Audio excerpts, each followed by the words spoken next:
गहरी निराशा और आक्रोश है। देखिए रिपोर्ट। घंटों इंतजार, नहीं मिल पा रही खाद, गांव-गांव हाहाकार, कौन जिम्मेदार? मुसीबत भारी, खाद की कालाबाजारी। यूरिया खाद के संकट से जूझ रहे अन्नदाताओं की व्यथा कथा कहती दो तस्वीर। चित्तौड़गढ़ और प्रतापगढ़ से आई इन तस्वीरों को देखिए और सोचिए कि हर देशवासी का पेट भरने वाले किसानों को रबी की बुआई के लिए कितनी मशक्कत उठानी पड़ रही है।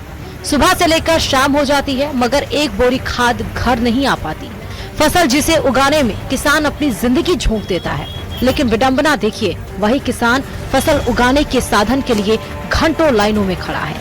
कितना अजीब है ना, खेत उसका है, मेहनत उसकी है, पर इंतजार किसी और व्यवस्था की करनी पड़ रही है। तस्वीरें चित्तौड़गढ़ की हैं, जहां सुबह सूरज की पहली रोशनी देखते ही किसान दुकानों के सामने जमा हो जाते हैं। डीएपी की कमी ने हर चेहरे पर बेचैनी की एक पतली परत चढ़ा दी है। कई घंटों की जद्दोजहद, लेकिन कई बार हाथ में आता है सिर्फ एक जवाब कि स्टॉक खत्म हो चुका है। कुछ जगह कालाबाजारी की भी शिकायतें सामने आई हैं। 270 वाला बैग बाजार में 350 से 600 रुपए तक बिक रहा है। मजबूरन किसानों को अधिक दामों पर खाद खरीदना पड़ रहा है। वहीं अलवर के थाना गाजी में 2 गाड़ियां खाद लेकर पहुंची। देखते ही देखते लोगों में खाद लेने के लिए होड़ मच गई। महिलाएं घर का काम काज छोड़कर सुबह 4 बजे से ही लाइनों में लग गई थी, लेकिन फिर भी उन्हें खाद नहीं मिल सकी।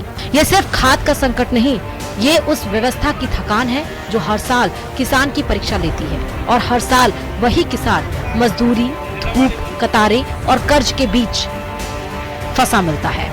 फसल उगाने वाला इंसान खुद चिंता में है कि उसके खेत में खाद कब पड़ेगी। प्रशासन कहता है कि भंडार पर्याप्त है, लेकिन इन कतारों की लंबी लाइनें कहती हैं कि सच्चाई कागज पर नहीं, खेत में जाकर देखनी चाहिए। सवाल सीधा है, जब रोटी हर घर में बराबर पहुंचती है तो फसल उगाने वालों की मुश्किलें कम होने का नाम क्यों नहीं ले रही हैं? Bureau report, news 18 Rajasthan. तो चलिए अब बात सीधे बीकानेर से बड़ी खबर की होगी, जहां बॉर्डर पर सेना ने एक संदिग्ध व्यक्ति को पकड़ा है। जी हां, आपको हम सीधे यह खबर दिखा रहे हैं बीकानेर से, जहां पर देखिए बॉर्डर पर एक संदिग्ध व्यक्ति को सेना के द्वारा पकड़ा गया है। इस वक्त की सबसे बड़ी खबर है, जहां पर जो खुद पाकिस्तान जाने की बात कर रहा है। देखिए केवाईडी के पास पाकिस्तान जाने की बात कहा गया। सेना ने पकड़े गए व्यक्ति को पुलिस को सुपुर्द कर दिया है। सेना ने उसे तुरंत पुलिस के हवाले कर दिया है, जहां पूछताछ जारी है। यह भी बताया जा रहा है कि संदिग्ध विशाखापट्टनम का रहने वाला है और 2017 में पाकिस्तान जाकर 2021 में भारत लौटा था। अब शक है कि वह दोबारा पाकिस्तान जाने की फिराक में था। जिस शख्स की आप इस समय तस्वीर देख रहे हैं, उसी को पकड़ा गया है। इस वक्त की बड़ी खबर बीकानेर से।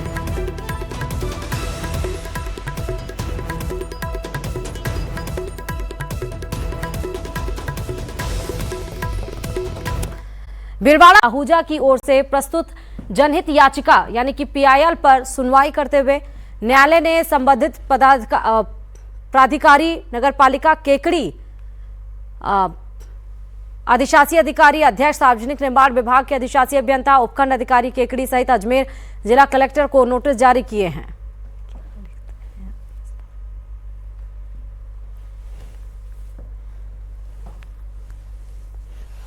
आप चल रहे हैं, न तो यहाँ के जनप्रतिनिधि कोई इस समस्याओं के बारे में कोई ध्यान दे रहे हैं।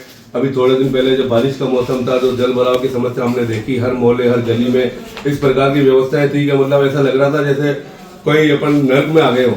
और यहाँ कोर्ट परिसर की व्यवस्थाएं भी आप लोगों से छुपी हुई नहीं आते हैं। हम एडवोकेट को भी हमें शर्म आती है कि ऐसे ऊपर करके आना पड़ता है। ये सब व्यवस्था करने की जिम्मेदारी बेसिकली जनप्रतिनिधियों की है, क्योंकि सरकार उसके लिए बहुत सारा बजट देती है। लेकिन जनप्रतिनिधियों की उदासीनता को देखते हुए और आम जन की समस्याएं लगातार बढ़ते हुए देखते हुए बार एसोसिएशन केकड़ी के बाद जब समस्या आई तो बार एसोसिएशन केकड़ी ने निर्णय लिया कि इन सभी समस्याओं को न्यायालय के माध्यम से उठाया जाना चाहिए। तो न्यायालय में बार एसोसिएशन केकड़ी की तरफ से जनहित वाद पेश किया गया, जिसमें शहर के अतिक्रमण की समस्याएं, शहर में जल भराव की समस्याएं और शहर की जो और अन्य समस्याएं, उन मुद्दों को विशेष तौर पर रखा गया। उसके लिए हमारे सिविल के जाने माने एडवोकेट सूर्यकांत जी दादी और अनुराग जी पांडे जी ने जनहित याचिका पेश की है। और जो शहरवासियों को मैं समझता हूँ कि निश्चित तौर पर जो समस्या है उनका निराकरण माननीय न्यायालय के माध्यम से होगा। जयपुर एयरपोर्ट पर इंडिगो की सेवाएं प्रभावित होने से यात्री परेशान हैं। 13 उड़ानें रद्द होने के साथ ही 6 से ज्यादा फ्लाइट्स लेट हो चुकी हैं। इस बीच दूसरी एयरलाइन मनमाना किराया वसूल रही है, जिससे हालात और खराब होते नजर आ रहे हैं। और इसी पर आपको ये रिपोर्ट भी हम दिखाते हैं। शर्म करो, वहाँ पे एजिड थे जो 80 इयर्स के थे। जयपुर एयरपोर्ट पर इंडिगो की सेवाएं ठप। मेरी फ्लाइट थी 3 दिन पहले की, 3-4 दिन पहले की फ्लाइट यहाँ आ गया, बैगेज नहीं मिला। फ्लाइट तो एक बार पहले चेन्नई से बेंगलोर आए, फिर बेंगलोर से वापस चेन्नई भेजा, फिर चेन्नई से जयपुर भेजा गया। 13 उड़ानें रद्द, यात्रियों की बढ़ी परेशानी। यूनिक अभी ट्रैवल स्टार्ट होना है। एक ट्रैवल मुंबई टू जयपुर आना था, लेकिन वो हुआ नहीं।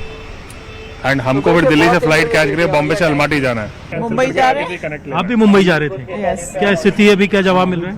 Absolutely, they didn't send an email informing us. मनमाना किराया वसूल रही एयरलाइंस।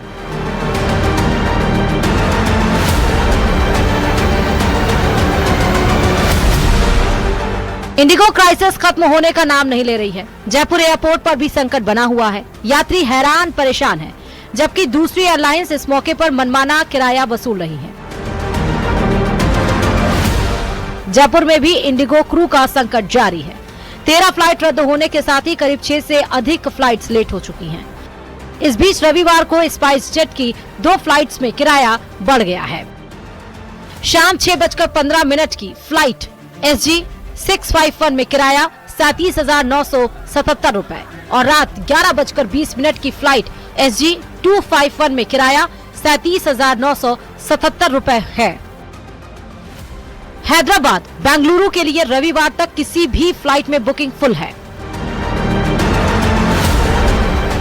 बेंगलुरु के लिए सोमवार को किराया 21,849 रुपए है। कोलकाता के लिए भी रविवार तक कोई सीधी फ्लाइट नहीं है। सोमवार को कोलकाता के लिए किराया 11,559 से 24,579 रुपए है। चेन्नई पुणे के लिए भी रविवार तक किसी फ्लाइट में बुकिंग नहीं है। पुणे के लिए सोमवार को किराया 17,157 से 36,628 रुपए है।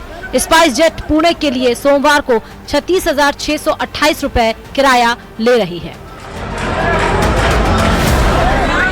अब जानते हैं कि किस शहर की फ्लाइट कितनी लेट हुई।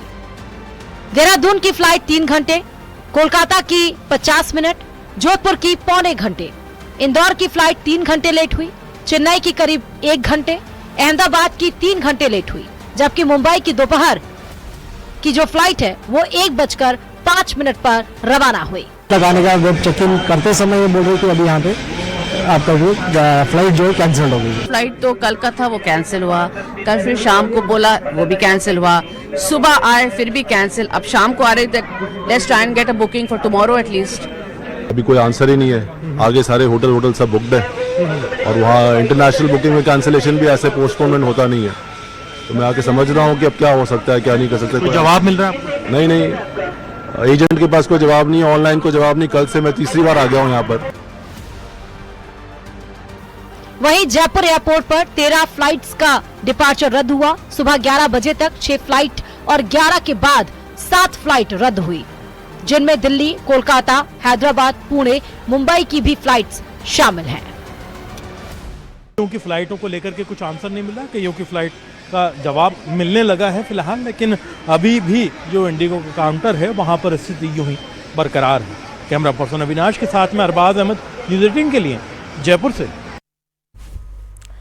और चलिए अजमेर से आपको खबर बता रहे हैं, जहां अजमेर में आज इतिहास का एक महत्वपूर्ण अध्याय लिखा गया है। जी हां, शनिवार को विधानसभा अध्यक्ष वासुदेव देवनानी ने आना सागर पुलिस चौकी से मामा की दुकान प्रेमनगर तक एक मार्ग को शहीद अविनाश माहेश्वरी मार्ग घोषित कर दिया। देवनानी ने कहा, सड़कें सिर्फ रास्ते नहीं होती, वे इतिहास को संभालने वाले जीवंत प्रतीक हैं। अविनाश माहेश्वरी का त्याग और साहस युवाओं के लिए प्रेरणा बनकर हमेशा याद किया जाएगा। श्री रमाकांत जी बाल्दी साहब के स्वागत के लिए मैं सुल्तान सिंह जी। श्री राम से लगभग 32 वर्ष पूर्व 6 दिसंबर 1992 को एक छोटे से बालक ने ऐसा अद्भुत काम किया जो पूरे केवल परिवार के लिए नहीं, अजमेर के लिए नहीं, लेकिन देश के लिए गौरवशाली हम लोग हुए हैं। और उस दिन जिस तरह से ढांचा जो बाबरी मस्जिद के नाम का था वह ढह करके राम मंदिर बनने की सारी प्रक्रिया आगे बढ़ी, उसमें यहाँ के बालक अविनाश महेश्वरी ने अपने प्राणों की आहुति उसके लिए दी। इसके लिए हम सब उनको नमन करते हैं। और वह केवल एक मंदिर का मुद्दा नहीं था, ये देश के अंदर सांस्कृतिक और सनातन संस्कृति की क्रांति था। और उस रूप में आज ये जो मार्ग है उनकी स्मृति में हमने नगर निगम के माध्यम से उसका नामकरण किया है। चलिए कोटा की बात होती है। कोटा के इटावा ग्रामीण इलाके में पंचायतों के पुनर्गठन के खिलाफ नाराजगी देखने को मिल रही है। जी हां, नाराज ग्रामीण हाईवे पर जाम लगाकर विरोध प्रदर्शन कर रहे हैं। ग्रामीणों का कहना है कि किशोरपुरा को नवीन पंचायत का प्रस्ताव था लेकिन नहीं बनाया। वहीं पूर्व पंचायत राजोपा से बदलकर सम्मानपुरा नवीन पंचायत में कर दिया, जो गांव से 10 किलोमीटर से अधिक दूर है। इसको लेकर ग्रामीण कई बार अधिकारियों को ज्ञापन दे चुके थे, लेकिन सुनवाई नहीं होने पर स्टेट हाईवे 70 कोटा श्योपुर के बीच केशवपुरा मुख्य मार्ग पर जाम लगा दिया। करीब 1 घंटे तक जाम रहा, जिसके बाद पिपलदा तहसीलदार मौके पर पहुंचे और ग्रामीणों से समझाइश की और उनकी मांग का प्रस्ताव सरकार को भेजने का आश्वासन दिया, जिसके बाद जाम खुल सका।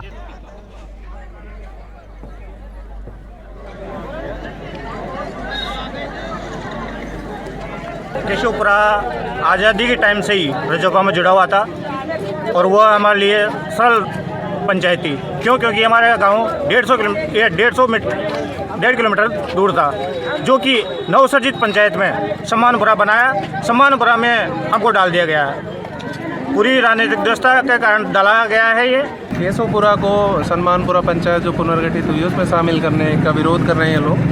ऑब्जेक्शन का टाइम था पहले जो नियम था, अब गजट नोटिफिकेशन हो गया, उसके बाद भी लोग आपत्ति कर दे रहे हैं। तो हम इनकी जो समस्या है वो राज्य सरकार तक पहुंचा रहे हैं लिखित में। तो देखा आपने किस हद तक लोगों का गुस्सा चरम पर है और स्पष्ट तौर पर विरोध के स्वर चारों तरफ गूंज रहे हैं। इसके बीच प्रस्ताव राज्य सरकार को भेजने की तैयारी है और अधिकारियों की तरफ से आश्वासन कि जल्द ही इस पूरे मामले में समाधान निकाला जाएगा। लेकिन वहीं ग्रामीणों की तरफ से स्पष्ट चेतावनी कि अगर हल नहीं निकला तो विरोध और आंदोलन तेज होगा, उग्र होगा और विरोध की तस्वीरें चरम पर होंगी। Himanshu Mittal, news 18 Kota. Alwar Sariska tiger reserve में घूमने पहुंचे पर्यटकों के लिए दिन बेहद रोमांचकारी रहा। सुबह की सफारी के दौरान टूरिस्टों को प्रसिद्ध बाघ 2304 की बेहतरीन और पास से साइटिंग देखने को मिली। लंबे समय बाद बाघ का इस तरह खुले इलाकों में दिखना पर्यटकों के लिए उत्साह और आकर्षण का बड़ा अवसर बना। बाघ की साइटिंग कालीबाड़ी रूट के आसपास हुई, जहां वह काफी देर तक सहज रूप से घूमता रहा। इस दौरान पर्यटकों ने इस दुर्लभ पल को अपने कैमरों में कैद किया।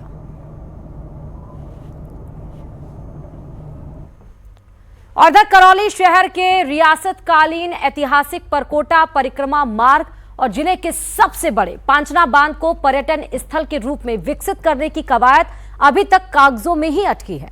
राज्य सरकार की घोषणा को 6 महीने बीत चुके हैं, लेकिन अब तक डीपीआर भी तैयार नहीं हुई। आइए इस रिपोर्ट में जानते हैं पूरा मामला।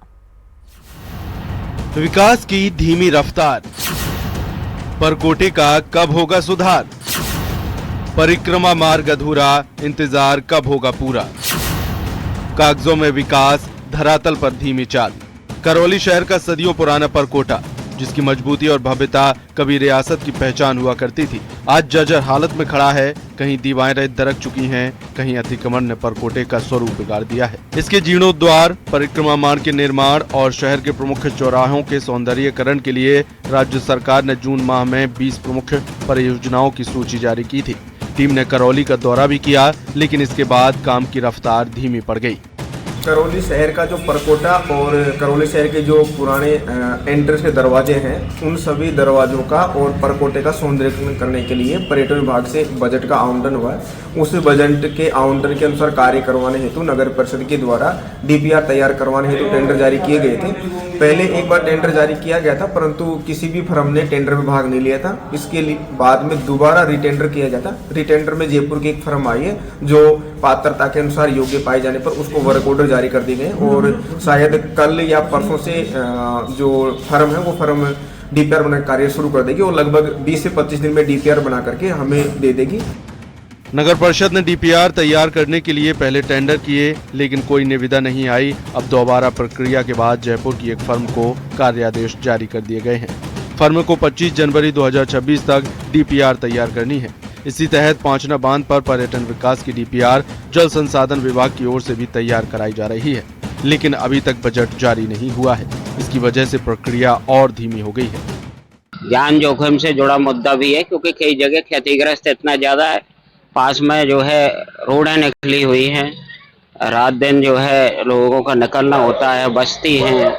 तो मेरे हिसाब से ये जितना जल्दी हो सके उतना अच्छा रहता और राजनीतिक नेतृत्व को और जो भी जनप्रतिनिधि हैं उनको ध्यान देना चाहिए।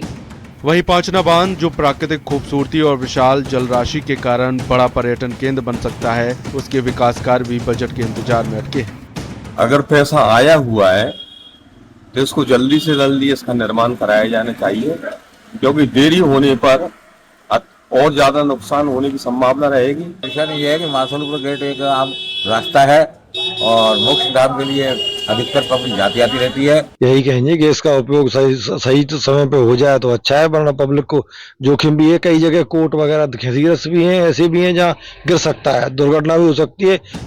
करौली के परकोटे की मजबूती और पांचना बांध की खूबसूरती दोनों ही जगह बड़े पर्यटन केंद्र बन सकती हैं। फिलहाल उम्मीद डीपीआर पर टिकी है और शहरवासी इस इंतजार में हैं कि ये योजनाएं कागज से निकलकर जमीन पर कब उतरेंगी। अब देखना ही है प्रशासन कितनी जल्दी इस काम को पूरा कराता है और आमजन को राहत देता है। धर्मेंद्र शर्मा, न्यूज़ 18 राजस्थान, करौली।